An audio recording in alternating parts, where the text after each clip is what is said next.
Good afternoon from Yummy B TV. Sending loads of love to you as usual.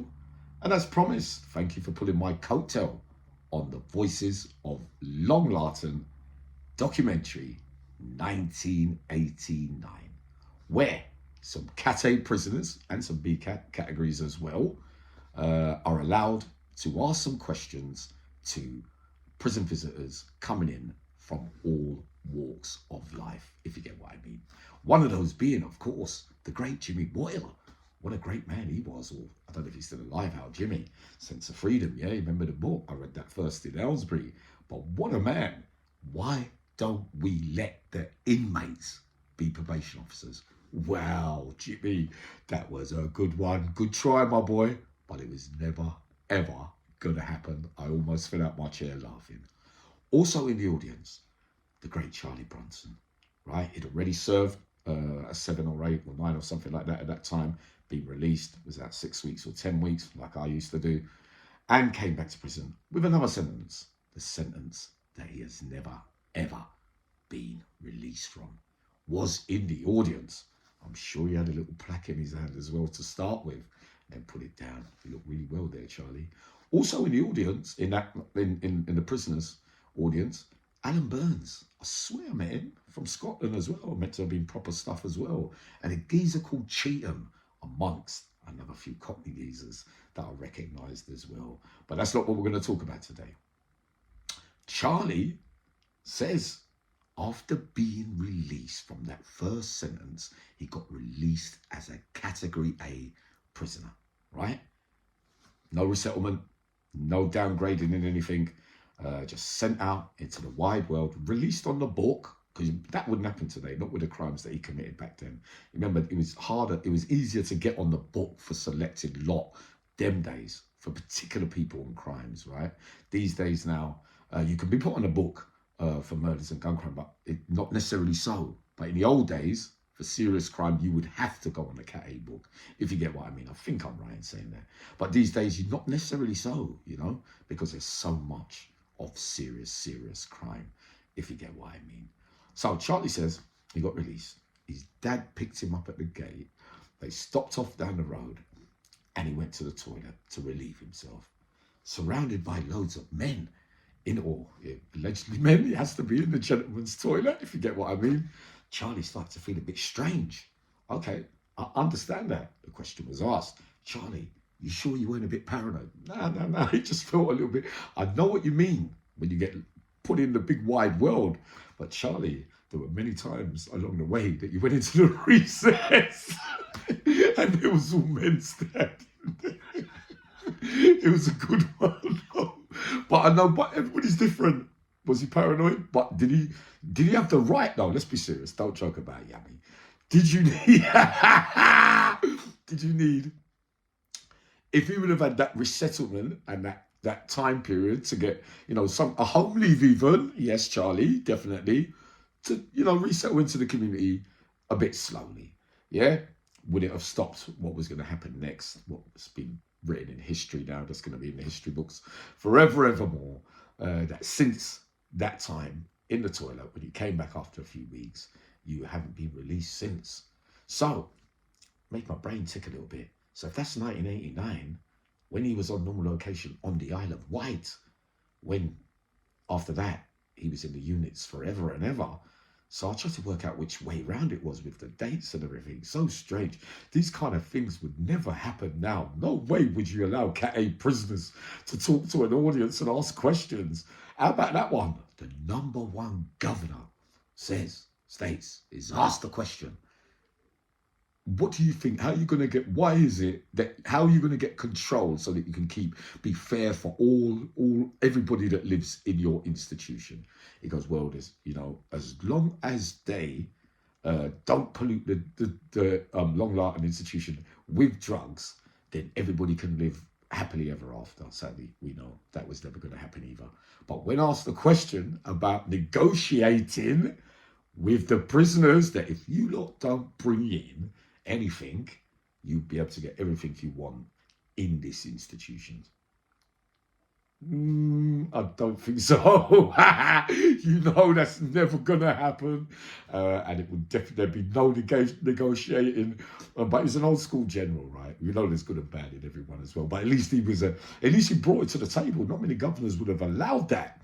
Also, they talked about why was it Longlarten was better than run better. Well, the dinner's always been better there at Longlarten, that's for sure, right? Better than other prisons. But now, obviously, all CAT A's will be run under the same manual. So I don't know why that was run a bit different, but when I get round to doing Channel 5, you'll understand what I mean. And my feelings before I actually got to the prison and what I was feeling like on the sweatbox on my way there after everything that I heard. Right, so the governor, yeah, rightly so. There's another young gentleman as well, talks a lot of sense as well. We are just a number in there. You know that we are. We're not including, they're talking about the cells and you can put pictures up on there, but now you can only put certain pictures on one side of the wall so that holes are not going to be made and everything.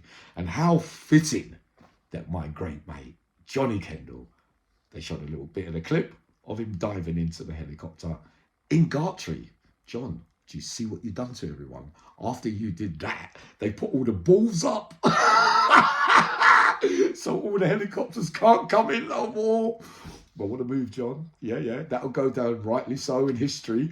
But they're all screaming, yeah, Johnny Kendall. Oh, don't make me laugh. They were always going to do that anyway. Anything that's ever done once, they get to understand that nowhere was ever unbreachable and everything. But, you know, there's always ways, if you get what I mean, until it happens. And then they say, oh shit, we won't let that happen again. And that's why all those little bubbles around certain prisons.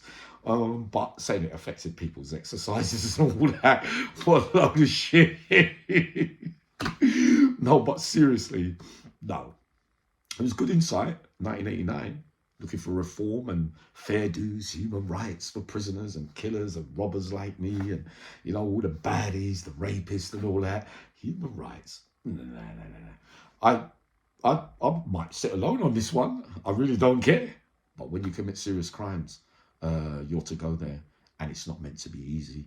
We never made it easy for the victims and the people that we harmed and caused. So prison's not a place for the faint-hearted. Now, when John Bowdan, right, let's get round to this bit. The famous move, 4 weeks before that documentary, John, come down to the gym or education or somewhere like that, right?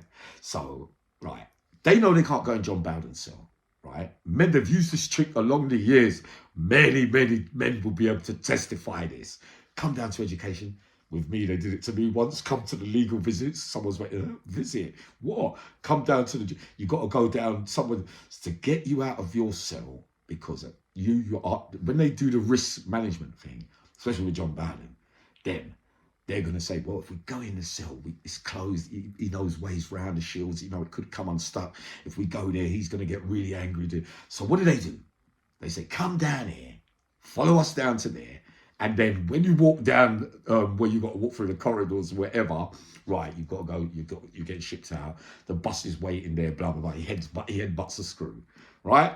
So, because he's been caught off guard, but he still managed to get a headbutt in. But then obviously they're prepared for it. No one else is around and can hear anything. Of course, those tricks have been going on since the beginning of time. So it's not unusual, you know? And they were all asking, yeah, but why did you do that to John? And he's had headbutt, but hold on a minute. You've got to be honest sometimes. Remember, I'm a reformed character now, straight goer. But obviously, he headbutted them on the walkway. So that means if they were to come into the cell, it would have been a right old tear up. Right? John Bowden was legendary, if some of you don't know, as well, right? So that's not unusual to take you away. Convicts and prisoners and, you know, people that commit crime, you pull cons on people. We pulled cons on people all the time. You know what I mean? To call their bluff, you know, to pull on the blind side, to creep round that bit to that bit. So it's not unusual. In the war, they did that as well. Pretend to, yeah, everything's all right. And then jump on you.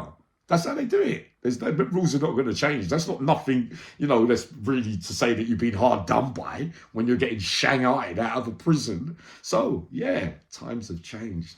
1989, all that talk was going on, but these things are so regular now that I swear I was laughing. Do I take that documentary serious?